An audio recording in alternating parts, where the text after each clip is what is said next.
everyone, it's me again, VA Jessie, and welcome back to my YouTube channel. To those who are new here, my name is VA Jessie, and I provide work from home tips, sales and phone skills improvement, and anything related to virtual assistants. So if you're new here, might as well subscribe to my channel and hit the notification bell so that you would always be updated whenever I release a new video. Alright, so for today we're going to talk about our company, Telecrew Outsourcing. If you've been following me for a while, I'm pretty sure that you already know that I am a co-owner of an outsourcing company based here in the Philippines. It's Telecrew Outsourcing, and today we are going to discuss, or we're going to answer 10 common questions that were being asked by clients and virtual assistants through different platforms.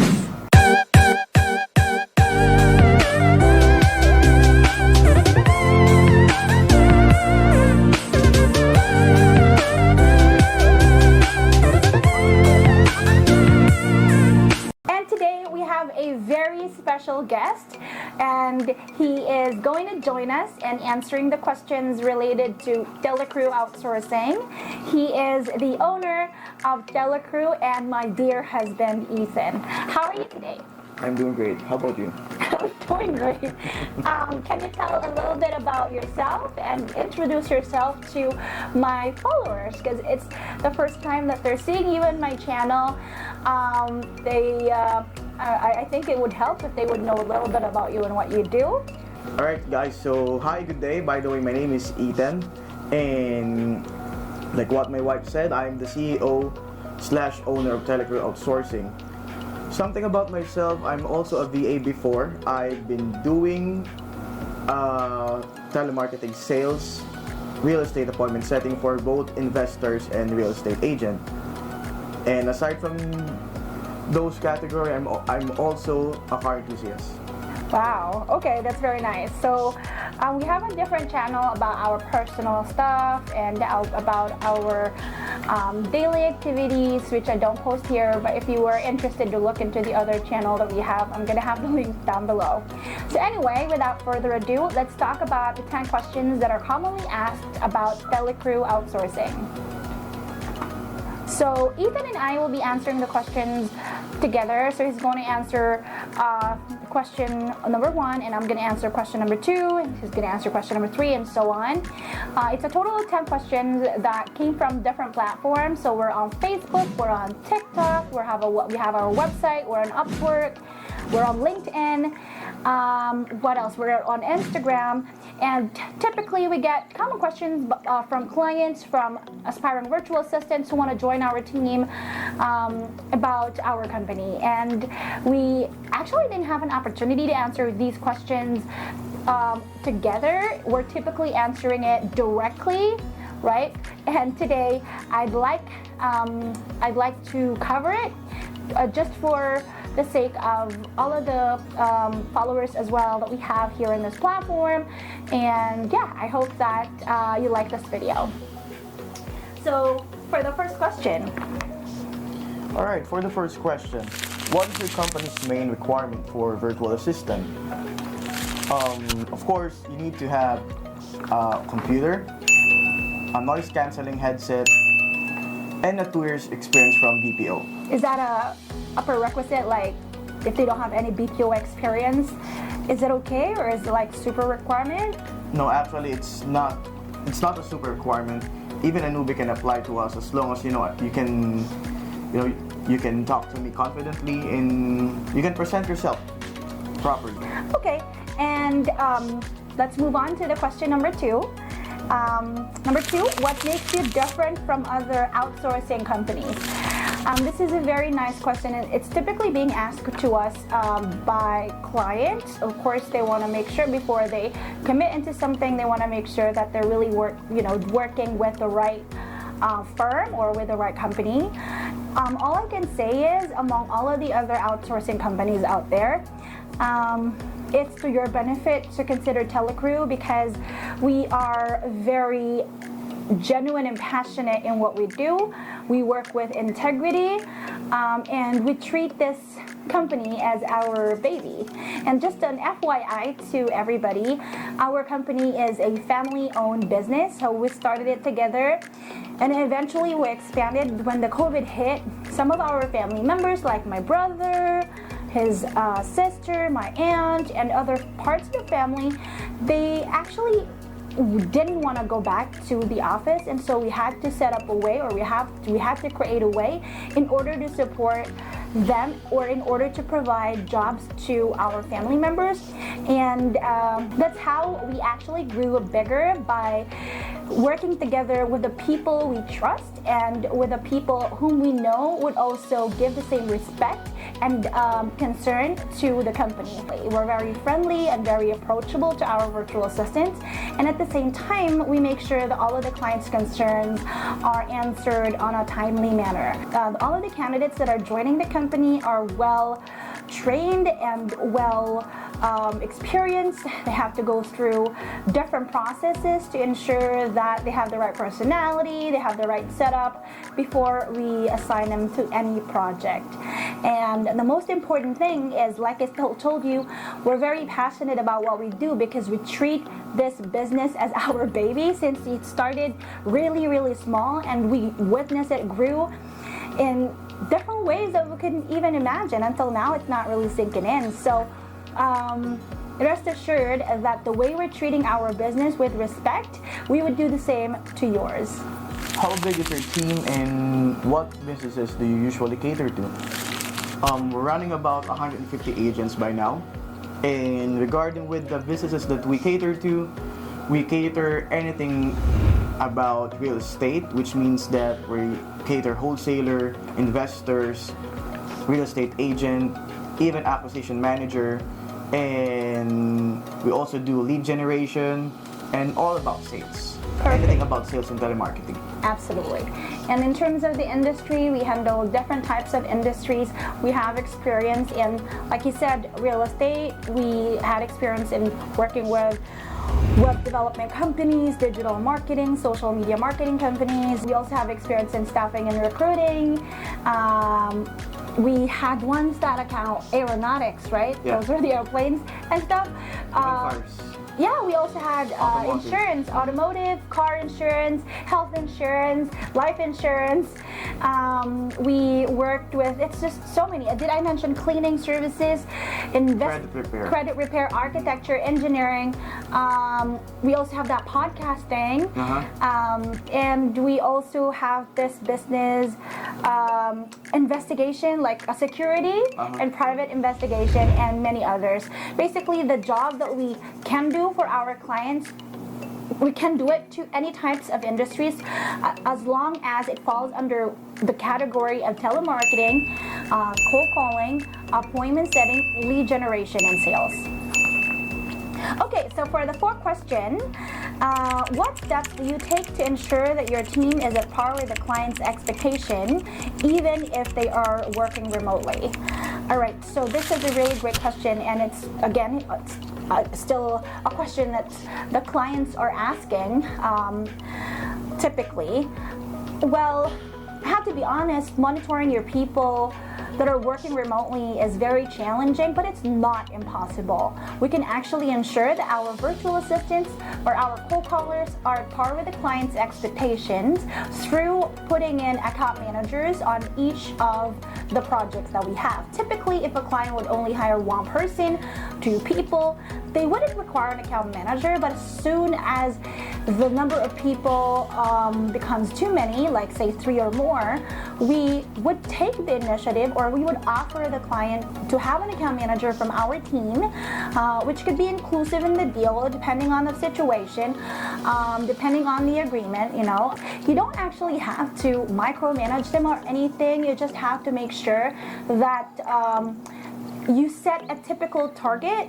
Right? Say, for example, if it's a cold calling, you have to set up a typical number of calls, number of sales. Like, basically set up a KPI for them to target, right? And by just looking at the number, you can make sure that this person or these cold callers are at par with the client's expectations. But then again, since we have about over 100 accounts right now, we are not able to manage everything, but through putting in account managers that can take care of the campaigns, that's going to make it possible. It's almost the same with, you know, the call center setup, where they have the project manager, they have the, what do you call that, site manager, they have the team leader to take a look. They even have coaches, right? Like the assistant team leaders. Even trainers. Yes, trainers. So we do have these types of designations within our support team to ensure that the freelancers or the cold callers are at par with the client's expectations. And that is why we ensure also that the account managers and the admins that we have in the team are well trained as well by the leaders and to ensure that they would lead the people that we assign them to properly. All right, for the next question, what is the biggest factor that makes you decide if someone is going to pass the interview or not? Okay, so yeah, given the skills are given with this one, since you know you can't apply to us if you don't have any skills, right? Right. So scratch the. You're saying that you're scratching the skills, Yeah. like the common thing. Right. I think you need to have a good attitude. So how would you say if a confident. person has a good attitude right off the bat when you're just talking to them on a final interview? Regarding that, it depends on how they answer the question that I'm going to ask them. It's a tricky question. Okay. Sorry But guys, I cannot reveal it yet because you know if you want to apply with us, I cannot reveal the questions that I'm going to ask. Right, and also, like we mentioned before, we do have some personality tests to ensure that the people that we're working with are going to be a match or are going to be a fit for us and for the clients. And I think that's what he's talking about. How different is handling a team in person from doing it remotely? It's almost the same as the first question that I got, like the question before this that I answered. It has a huge difference, you know, because like I said, if you were working remotely, you wouldn't be able to see the people in person, of course, obviously. Unlike if you were working in an office, like they go in, they dial, and through their body language, you'd be able to say, is this person in a good mood today? Is he bothered? Is he not focused? But those things you won't be able to know, right? If you're doing it virtually, unless you would exert twice or thrice the effort. So basically what I'm trying to say, it's a bit challenging to do it remotely, but if you find a way, because I believe if you really want it, you would definitely find a way to make it work. If you are a person who's going to work twice or thrice as hard, and like I said, if you are going to have the right personal connection to your people, you'd be able to find out if they are a good fit, or if they're hitting the target, do they like the campaign you assign them to, etc. So basically, bottom line, it's a bit difficult handling. I mean, we're handling not just one or two people online, we're handling over 150 freelancers through our company, apart from the admin teams that we have. So it's a bit challenging, but like I mentioned, just put in the right effort and the right attitude, and I'm sure that you'd be able to overcome it. What VA trait do you hate most? I hate someone who's a showboater. Showboater means that you're going to claim some skills that you don't actually have. Does that typically happen? Yeah, a little bit. I think 10% of the applicants are doing that. Right, so you mean they would be sending application if you if you have a job opening, they're gonna apply and they would say that I have such and such experience as well, just to pass, because they think that you wouldn't know? Yeah, because maybe they're thinking that it's because we're doing this online, then we cannot do a proper background check, Right. and a proper Assessment. proper assessment with them. Right. But just an FYI, even if it's not through our company, or if you're applying virtually and not just through our company, I think it's not to your advantage to do that. Like, people think that working from home is easy, that they can, well, we're just slacking off and and waiting for dollars to come in, but really it's not. And to be honest, we have different ways to find out when we're talking to you during an interview if you really are who you say you are, if you really have this experience or not. So yeah, that's kind of saddening, but working from home or dealing with people virtually, it's really like you have to expect the unexpected all the time. What VA trait do you like the most? So the opposite to his question earlier, what do I like the most? What I love, not just like, is a person with integrity. You see, for me, if you have the integrity, you'd be able to work with full honesty, even if someone is not looking, right? Someone with integrity would be able to return $100 to a client who sent it accidentally, right? A person with integrity is someone who would ensure that he or she is given in the right productivity, even if the client is not looking, or even if the client is not there, right? Someone basically who doesn't lie, who doesn't cheat, or who doesn't make ways just to get paid, even if you're not really working. Okay, integrity is very important when you're dealing with someone who works from home, because they are working from home. They have not very minimal, they have no physical supervision. Someone with integrity is a person I would like to work with, I would love to work with. And to be honest, even if you're not working with Telecrew, even if you're working for other clients, or even if you're working for other types of people, like even if it's in person in an office, like even it applies to almost anything. If you are a person with integrity, you'll go a long way. If you were to go back 6 years ago, what would you tell yourself then? Alright, so I'm going to tell myself that don't be afraid to commit a lot of mistakes, because guys, way back then I was so afraid to do a lot of things that is not in my comfort zone. I'm so afraid to think outside the box, which is it's not good, it's not correct. Maybe if I do this sooner, if I dive into this kind of industry sooner, maybe Telecrew will be more bigger than this. And also, I want to tell myself that don't give up, don't lose hope, because if you still remember, we started for at least 10 agents, I think, and we only earn 1,500 pesos per week, right? I remember that time, yep. But we didn't stop, we continued. I mean, if we listen to other people who are saying like, what are you doing? You're not really earning a lot of money out of that. Just might as well get your own clients and work off of that. Like it's gonna be better for you and your family. If we listen to them, we wouldn't be here. I mean, our company is not super big corporation, but we're not small too. I mean, we're growing every day, and even if we're not super big, we're proud of where we are now. I mean, we're proud of what we've become, because if you were going to look at where you were 6-7 years ago and look at where you are right now, you would actually look at the progress, and that makes us a little bit proud about ourselves. Yeah. So yeah, I mean, that's right. Don't be afraid to commit mistakes. I mean, I'm a person who gets a bit frustrated whenever I commit mistakes, because I'm a very competitive person, right? But Ethan taught me how to stay calm and don't get disheartened, even if you are having some challenges, having some mistakes. And to be honest, the processes that we have in Telecrew right now, that's making us successful.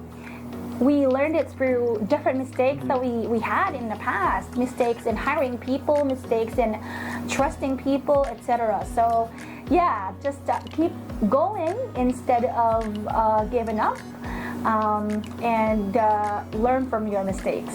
I'd like us to answer this number 10 question together, because I think we would have different types of advice to aspiring virtual assistants out there. So the question is, what is your advice to the newbies that are aspiring to become virtual assistants? You want to go first, or should I go first? Ladies first. Okay, so what is your advice to newbies? My advice to you is just if you really wanna work from home, if this is really what you wanna do, if you really wanna become a freelancer, just go ahead and do it. Just to have a leap of faith, right? Because I noticed a lot of people who wanna do this but really couldn't start because deep inside they're afraid, right? They're afraid because they know that freelancing is not really the type of an 8 to 5 job where you go in, you do your work, and then you go home. It's freelancing, so sometimes you would have to jump from one client to another. But tell you what, once you find your client, or basically once you get the hang of it, you wouldn't run out of projects at all. We've been doing it for 7 years and we're still here. What I'm trying to say is plan things out and then do it as soon as you feel confident and comfortable, right? Actually, that's correct. You need to dive in if you really want to, to do freelancing. But before you dive in, try to check and assess yourself. What I'm trying to say is, this is not an easy job. I mean, doing a freelancing job is not an easy. This is not an easy job. All right. So before you dive in, try to watch some tutorials first. I mean, there's a lot of tutorials out there. Basically, gain the knowledge. Yeah, gain a knowledge, and after that, try to think, why do you really want to do this? And if you were a client who wants to hire a virtual assistant with us, just go to our website at www.telecrewoutsourcing.com, or you can also email us at info@telecrewoutsourcing.com. Right. So that's it, guys, for today. I hope that even if it's not a typical how-to tutorial, more on an FYI or FAQ kind of video, I hope that you guys picked up something from it and learned something from it. And I hope that we're able to introduce our company, Telecrew Outsourcing, a lot better.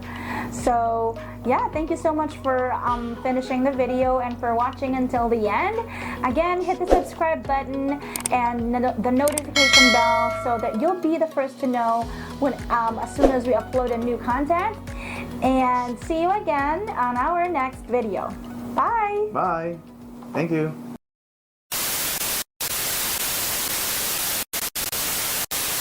Game 1, 2, 3. Hi everyone, it's me again, Jessie, and welcome back to my YouTube channel.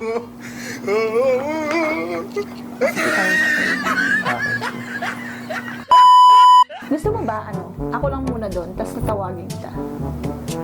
Pwede ba yun? Hindi, wala akong saan ako pupunta. Yun sa gilid. If it's just,